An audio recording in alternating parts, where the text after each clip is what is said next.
Allah için yardım berip koysa suranam etkiler. Yardım berip koysa jası bolip eledi.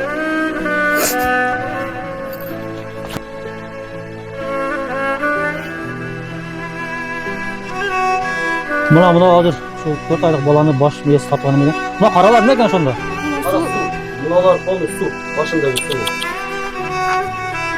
Munalarım qaralarım polny şu su ekan. Assalomu alaykum va rahmatullohi va barakatuh. Hurmatli musulmonlar, burtuqanlarim. Chin-chiniga kelgende bizni bir inimiz chaqirdi. Ejemning balasi qattiq og'rib, ahvoli og'ir kelgan keldik. Anan hech bir ota-enani bala menen sinabasin. Hozir kelib ko'rdik. 4 aylık bala. Көздері ылдиға тартылышып тұрады екен. Başında суысы бар екен, ішіп, тамырлары қысылып азыр. Срочно операцияға ақша керек екен. Азыр мына документтері мына. Азыр мына емесін дағы көрдік.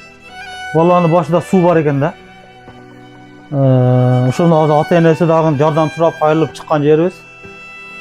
Саламатсыздарбы? Балам башында су болуп, алигиндей болуп, көзü ылдыйга түшүп, кыйналып атат. Эртерээк операция кылып алсак, ушинтип аяк буту иштебей калат экен эжелерим. Жардам берип коюңуз. Ошо Аллах үчүн жардам берип коюңуздар, суранам эркелер. Жардам берип койсо жакшы болот эле. Туғандар, Аллах Таала сен эч качан бала менен сынабатын акыкатта. Азыр көрдүк мына жашап аткан үйдөн квартира экен. Квартирада 3-2 болгон бөлмө, кичинекей бөлмөдө 3 баласы менен отурат экен да. Анан азыр 150 миңдей, кеминде 150 миңдей акча керек экен.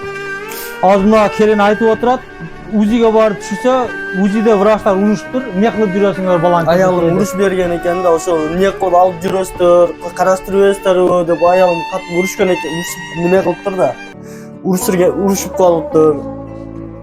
Азыр эми ошо акчабыз жок десе уруштур, тез эме кылып алсаң, балаң баса албай калат. Баса албай калат, аяк буту иштебей калат, суу албай калат деп ошо айтып атат да эжелер.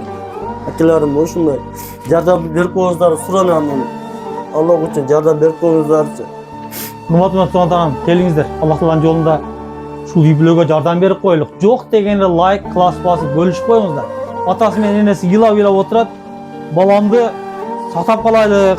Şu balam çoğuysa elge hizmet kılsın da odat.